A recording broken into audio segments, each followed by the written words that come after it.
Appreciate everybody joining today. Today we're going to cover Zero Trust, what it is and why is it so important. There's a lot of folks talking about it, asking questions about it, so hopefully this will be beneficial to everyone today.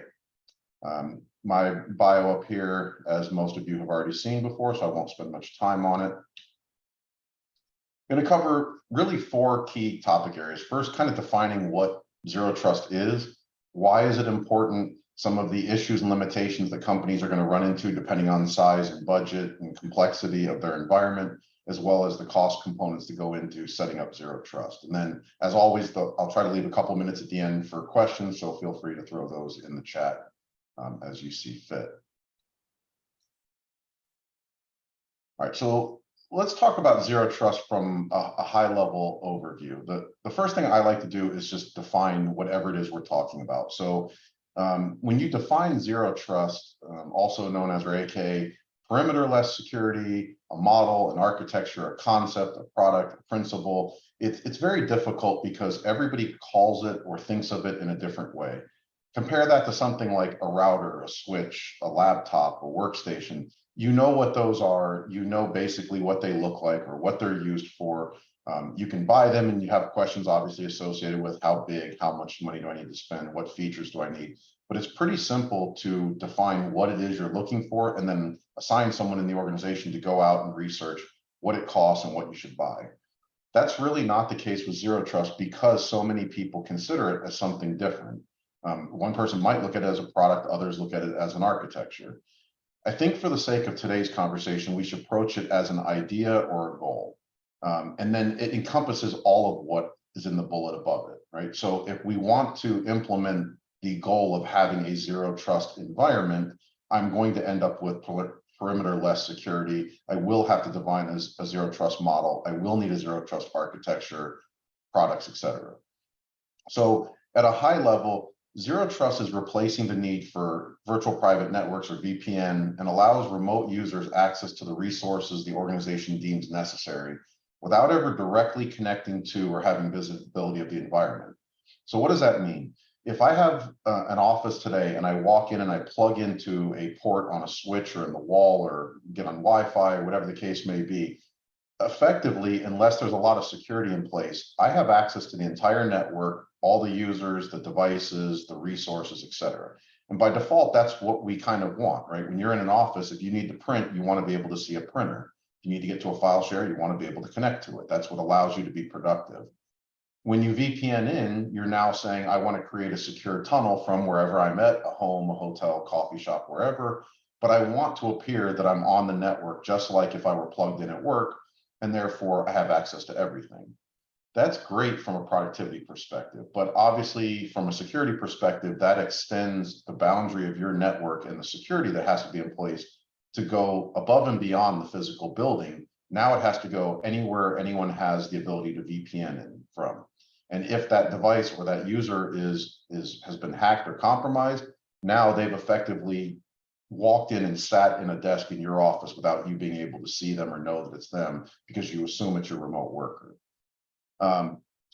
What we want to do is move to this concept or idea of Zero Trust, where you only see or know about the items that you need to access in order to perform your role.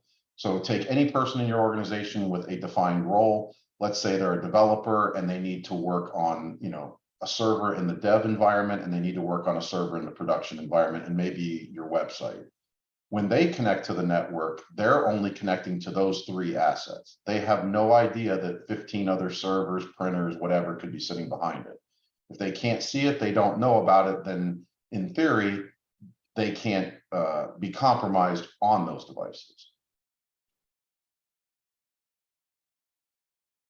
So why is this important? Well, we want to look at I don't know, half dozen different things here. We want to look at our environment and our security posture, both from the eyes and lens of the employee versus the attacker. And then we want to look at it both from the traditional versus the Zero Trust model or idea. So again, I already explained how it works as far as the employee sitting on the network, but look at it from the perspective of the attacker. Traditionally, the attacker is going to see your entire network. Versus Zero Trust, they're only going to see the assets that that person can see. So you limit your attack surface and the vector that they come from. by default, that means you're reducing risk in the organization. And one of the ways that we commonly see this is we can close down ports and protocols on the firewalls that aren't in use, which for a lack of a better analogy, it's like looking at Swiss cheese.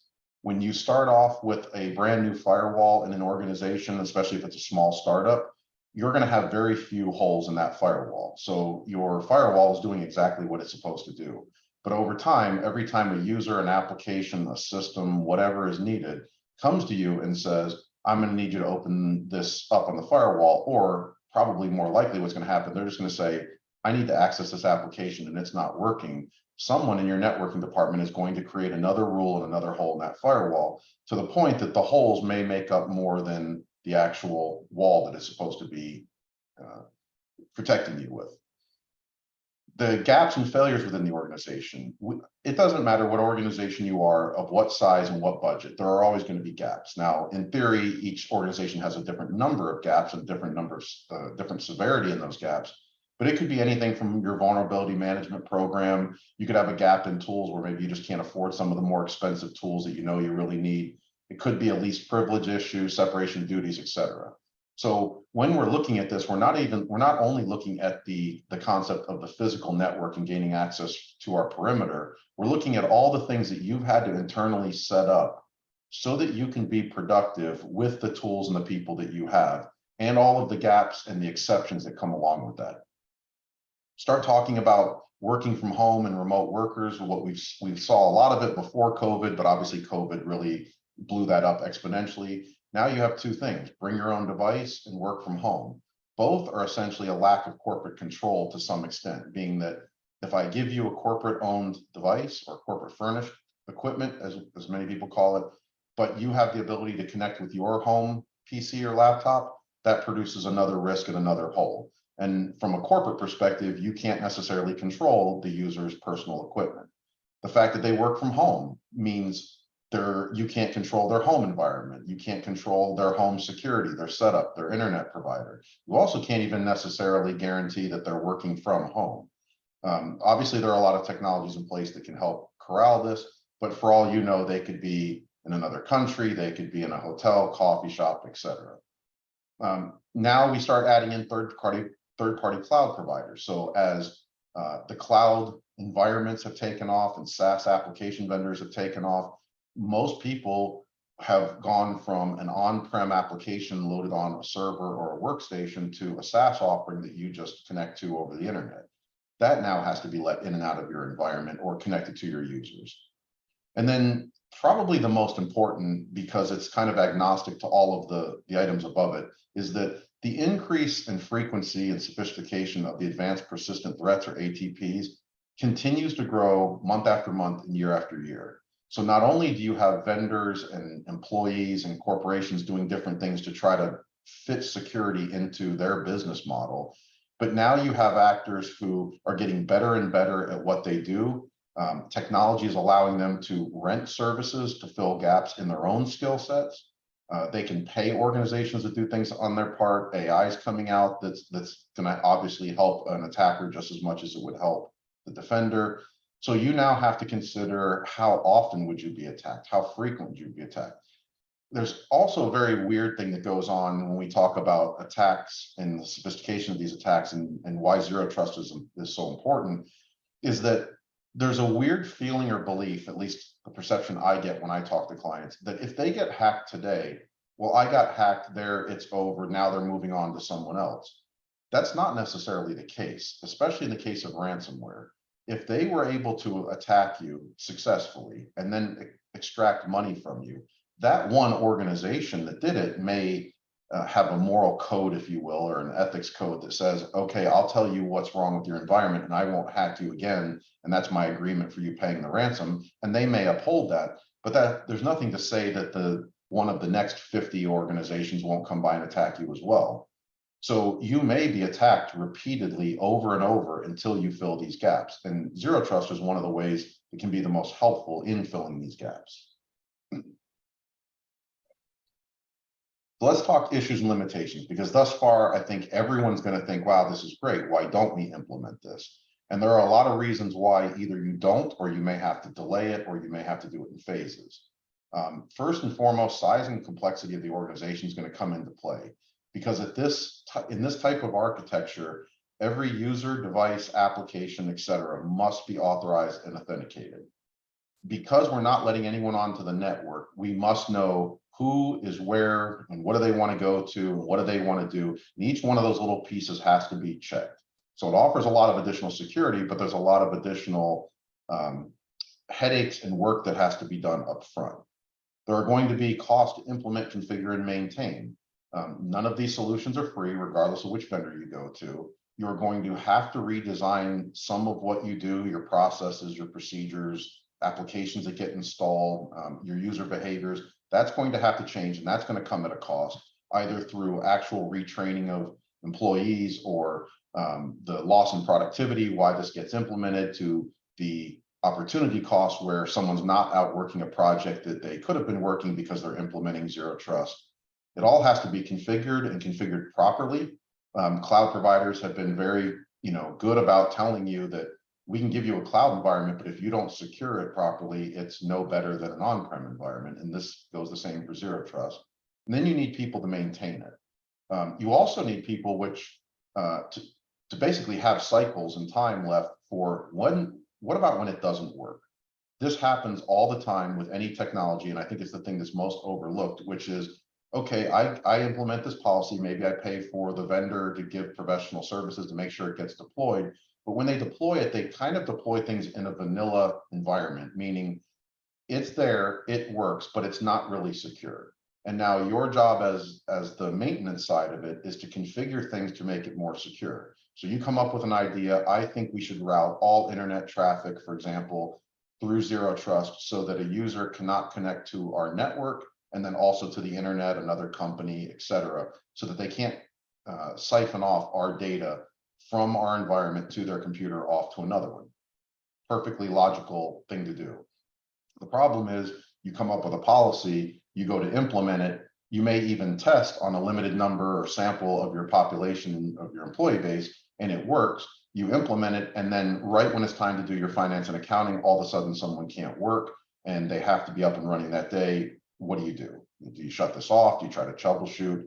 Your vendor is gone at that point. You're in a support case with them where you can put trouble tickets in, but you don't have someone sitting there. And invariably, as Murphy's Law works, this always happens after the fact, never when you had plenty of time and people and bodies. There's most likely going to be duplicative costs while you're in a hybrid mode. There's likely not going to be a model that works where on April 30th, you're using VPN and you're paying for VPN. And then on May 1st, you stop paying for VPN, pay for Zero Trust, and everybody converts over. That's just, I've never seen that happen. You're going to carry two sets of costs and basically two sets of architecture. You will have to buy the Zero Trust solution well in advance of the cutover, pay for the professional services to get it deployed, pay for testing, migrate a subset of users over and make sure it works, then migrate everyone. And then even after you've migrated everyone, depending on your agreement with your previous vendors, you may have months left on a contract that you have to pay for that you're not using. So a lot of costs there. This can also be technically challenging or complex to implement and educate users on. And I'll tie this one with the potential for poor user experience initially. The reason I put these two together is when you educate users about change, most users in general are not positive and optimistic about change. It's how is this going to impact me? How is my productivity going to go down? When am I going to have the time to learn this? And I can tell you for organizations where users are used to having visibility, used to having permissions, maybe elevated permissions, when this type of solution gets implemented and for security purposes strips them of that visibility and those permissions, you will likely get a lot of pushback. Why could I do this yesterday and I can't do it today? They're likely to come up with a lot of use cases of why they would be able to work today but not tomorrow. Some of them may be valid. Maybe they come up with a legitimate thing you didn't think about. The majority, though, are going to be complaints. After they get used to the environment and they just get used to, well, I can do everything I need to do and the system works, I just can't do the extras that I really shouldn't have access to, I think the sentiment changes, quite drastically, and it's positive. But you are going to have that initial user experience hit, and all the technical challenges. And again, back to size and complexity of your organization, the more locations you're found in, different types of users, different types of systems, quantity of systems, it's going to make for a very different experience for each company. Let's say you navigate through all that, you get it rolled out, you're still going to require skilled, knowledgeable staff to maintain and tweak the system over time. Tweaking it will be adding new policies. It could be troubleshooting false positives. The application doesn't work on the user's laptop today. Why not when it worked yesterday? So you will need to maintain staff or farm that work out to someone else, which again comes at a cost, regardless of how you do it. And then depending on what you're talking about, application performance may decrease. So maybe you're using some equipment that in and of itself is maybe getting old and outdated, but it does what it needs to do. And now you add these additional layers of checking for authorization and authentication. Maybe the resources go over what the device can take. So you may see a performance. You're likely going to see some performance decrease no matter what, because you are implementing additional steps into the process. It's just a matter of how much and how bad, and can you live with them. And then last but not least here, cost components. So I think one of the most important things when you plan for any type of implementation, especially one of this size, is really trying to think of all the different costs.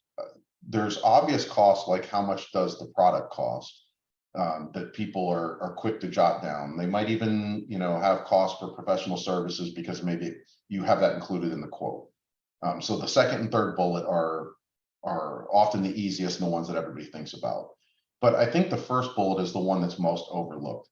Even when you start discussing Zero Trust, like many other projects, you're going to be discussing it at some level. Let's say it's in your in an IT department is the one that recommends it, or your security department recommends it.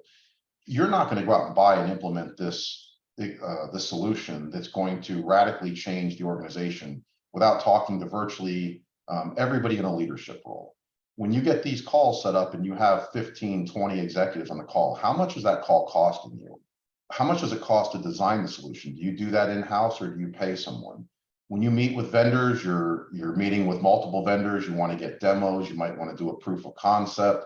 You have to document all this, take it back to leadership for approval. How much does all that time cost you? I've yet to see anyone really factor that into the price. So what ends up happening is they want to move very quickly to choosing a vendor solution and then seek approval. And the planning phase actually is what gets cut short, which results in a lot of failures at the end and a lot of additional hidden costs.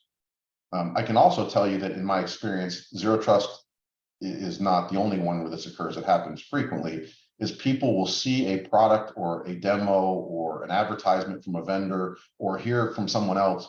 At my organization, we use X, you should really look into it.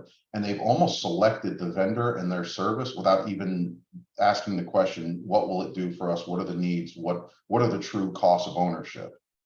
You never want to start with the solution and work backwards. If you do that, you're kind of pigeonholing yourself into making sure that your use case works for that vendor. You have to consider the idea of either hiring qualified personnel to manage the solution or outsourcing them. As I mentioned on a previous slide, you've got to consider the hybrid cost while you're maintaining two infrastructures, and that can be very expensive depending on the duration that you're carrying those costs. You have to look at ongoing support contracts. Many of the vendors have different pricing based on what level of support do you want. How fast do you want them to respond to you? Do you want it to be ticket-based, or do you want the ability to get on a phone with a human? Like most of our large vendors now are going that route. You have training of users and administrators. That's likely going to have to occur at some point. Even if you do it in-house, it's going to take your own time. You then have to look at the potential network and infrastructure upgrades needed to take advantage of it. A lot of times we'll just call these dependencies from a project perspective. How do you know your infrastructure will work? How do you know you don't have to replace something? And then probably the most common one that comes up for the small to medium business that we talk about on almost every one of my presentations is a lot of these advanced solutions are not really priced purposely to meet small business needs. You have to, unfortunately, I think we have to be fair and look at it from, these vendors could be spending millions of dollars to do research and development of this product. They've come up with what it costs to produce and what they need to sell it for to get a return that they're willing to stay in business and provide you the service. Most of them, or at least many of them, really are geared to enterprises or kind of medium to large businesses. They can't afford to give away their product at, you know, a small business price. A lot of times their appliances and stuff are based on throughput, which again, they're not counting how many people are there, but the size of your organization is obviously going to be a factor in the criteria of how much throughput you have. And then look a little bit beyond that too, because I do get questions all the time of, well, why don't people, you know, make something to meet the small business needs? Let's say I'm a 10-person company or a startup, right? I still need security. Why don't they have something? Sometimes just the cost of having an account manager, a finance person, someone to invoice you, someone to collect your payments, someone to answer the phone when you need them. And a lot of times, the smaller the organization, the less technical acumen you have in the organization because you are small. So you're actually going to need a little bit more help than the larger enterprise that has people they can distribute it to. When these vendors look at all of those costs, they can't give it to you for the price that you want to pay because they'd be losing money, and they're simply not going to do that. So there's a lot that goes into this. My recommendation is, if you'd like to learn more, if you want to know whether or not this is a solution that's good for your organization, if you've had a lot of problems with the security of infrastructure and VPNs, and you have remote workers and potentially working, you know, across the globe, reach out to us. We can certainly, you know, help answer the question, is this a path you should be going down? And then whether or not we can help you with that journey. So on that, I finishing probably about 3 minutes earlier than expected. If there are any questions, please throw them in the chat. And if not, I appreciate your time as always.